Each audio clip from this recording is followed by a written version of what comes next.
Hi there. Welcome to the Field of Streams, where I, your host, Janine McRae, bring you the tiny thoughts that stream from my brain and present them to you as though they're a pair of magical eyeglasses that allow you to see exactly what that fussy indoor plant you have needs health-wise, so you don't overwater it, which means it won't die one day when you're at work. Leaf burn. Now, I can't promise you much with these growths, but I can promise you this. I won't keep you long. A promise like that deserves a follow, don't you think? Tap that follow button if you dare. You dare. I know you do. Okay, so today's episode. There was no specific incident leading up to the creation of this one. I'm just sometimes amazed by how easily people are able to climb atop a high horse and rain judgments down upon others without knowing facts or circumstance or anything really. They just love being up there on the horse. The outrage is a sight to behold and sort of makes you feel like you're missing out on something. Should I get a high horse? What do you feed a high horse? How much poop do they create? These are all valid questions. So I wrote this. It's someone calling to inquire as to the purchase of a high horse. That's it. That's the episode. Without any further shoveling of my stalls, here is the post. Hello, I would like to purchase a high horse.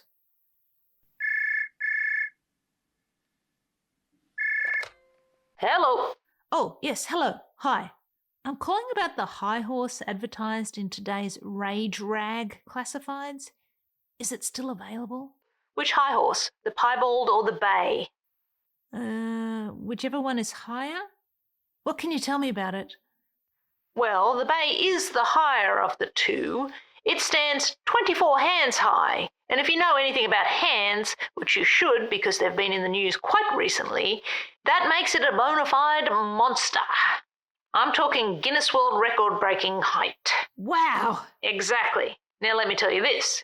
You'd be hard-pressed to find any higher horses on the eastern seaboard, the western seaboard, or any board you care to mention. Not likely, no sirree. None can compare to the quality and lineage of my high horse heights. We're the best at giant GGs here.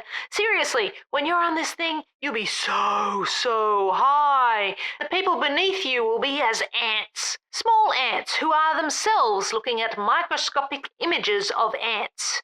But before we go on, I should tell you that we do like to screen prospective buyers. Do you have much experience with high horses? No, to be honest, I've been focusing most of my attention on the hot take space, building my brand there. But what with everything that's going on and the new stuff happening every day that is missing my voice, I'm looking to expand my brand into the high horse outrage arena. Oh, these are arena animals for sure. Divine wine equine, as I like to joke with my wife. We deal mostly with the centre ring high horse dancers, the dressage pomp and stances, and focus primarily on providing that non-stop, top-notch, frou-frou, unfounded indignation kind of quality to all our clients. Excellent. That sounds great. Now, sorry if this is a noob question, but tell me, what do high horses eat exactly? Snowflakes, boomers, Hollywood, Jeff Bezos? Any particular global brands? Do I have to feed it or... Let me just interrupt you there. Honestly, if you're trotting about in all the right spaces, it'll find plenty to eat. This horse has already been fed all the classics chaff, so instinctively knows how to stick a hoof in anywhere. It's purebred, did I mention that? Proficient in all the outrages, moral, social, ethical, emotional, dietary. Dietary? For towering views on veganism, intermittent fasting, autophagy, carnivore diet, goop, and the like. But just between me and you, I'll let you in on a little secret. This particular high horse excels at purity outrage. Are you up on that? Don't worry, you don't need to be. Once you're up on this high horse, no one will be purer than you. I guarantee it.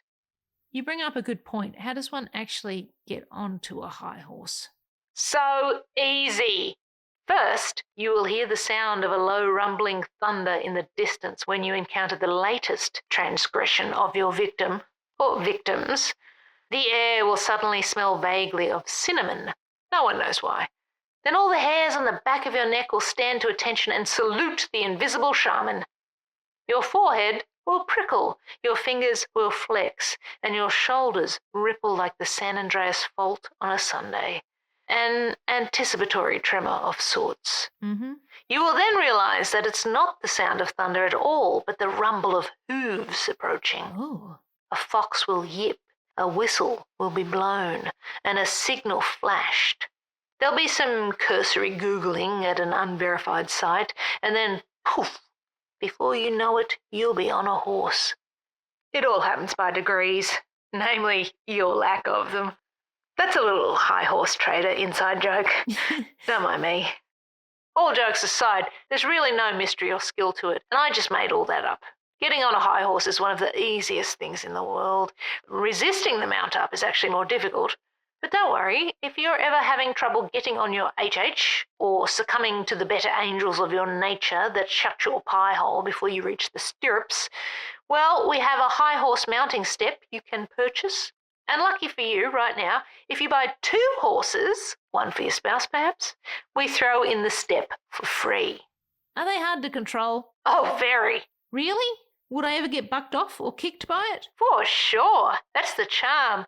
Predictably unpredictable in their unpredictable predictability. But you get used to it, right? Sure.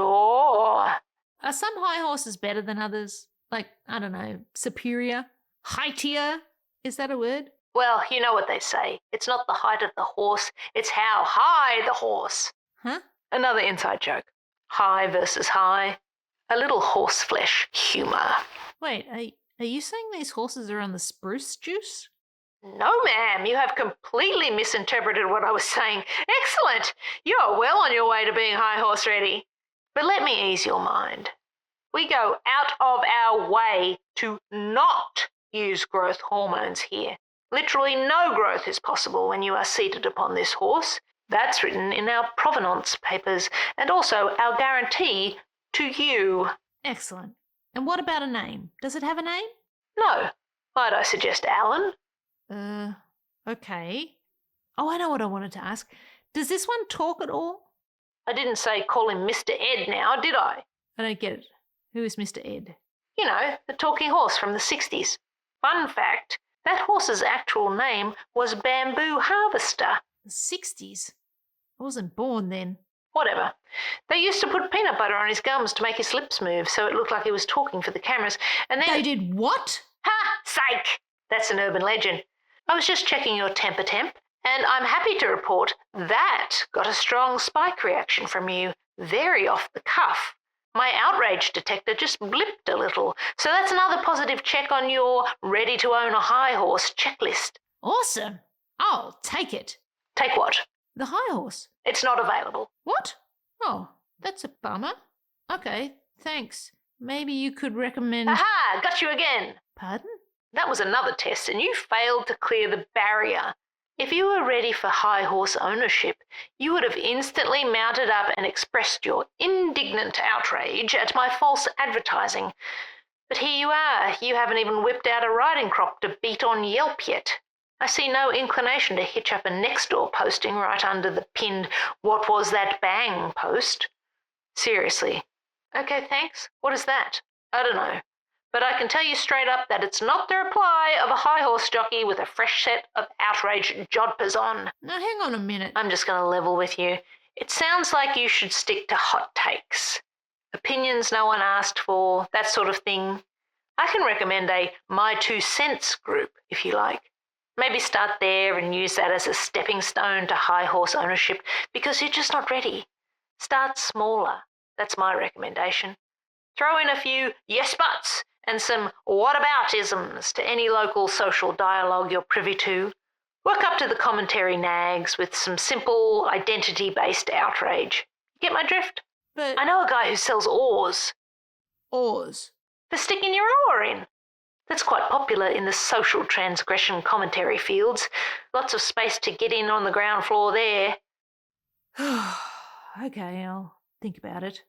Oh, well, that seals it. That's the final nail right there. Think? You should never think about it. Thinking is blinking and they should never see you blink. React, don't retract. Exactly. Before you go, any interest in some eye-level outrage? I got the inside line on some sanctimonious pony action, and I can... And there you have it, today's episode. I hope you enjoyed it. And if you did, please feel free to share it with someone perhaps, or give it a rating, or, I don't know, just follow the podcast in general so that you never miss an episode. I share these missives as a way of perhaps inspiring creative folk to get out there and make something of their own. If you enjoy my writing, you can actually sign up for my newsletter at janinemccrae.substack.com. But until next we meet, I'll leave you with this. Love what you love, and I'll see you out there making stuff.